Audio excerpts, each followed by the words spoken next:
Hi guys, good evening guys. May gabi iday no sa tanan. So na lang ko i-share ba kay kani bitang daghay nag-ingon ba no sa mga comment section, mga netizen nag-ingon ay mga comments nga tinuod kaya nga si Joshua Garcia o si Daniel Padilla ang nangligaw kay Shubi. Itrata niya wala ginapansin ni Shubi, murag dili siya interested ba kay dili mo pud niya type.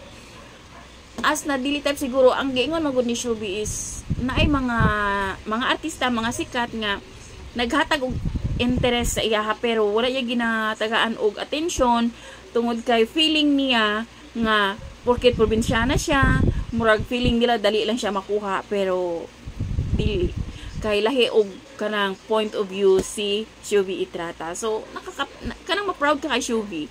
Pero ambot kay mo gawas ang pangalan ni Joshua Garcia og ni Daniel Padilla. So how true? Tinuod kaya na si Joshua o si Daniel maoy mga sikat kay niun magud siya asli nga mga sikat gyud, as in sikat gyud.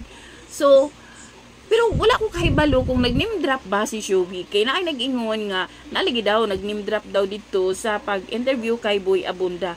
Pero wala man ingon si Shubi nga nangligaw siya. Wala man. Pero ambot lang kay mugawas jud si Joshua ug si Daniel. So ambot lang kaya tinuod kaya na nga sila o kung sila man dili sila type ni Shubi.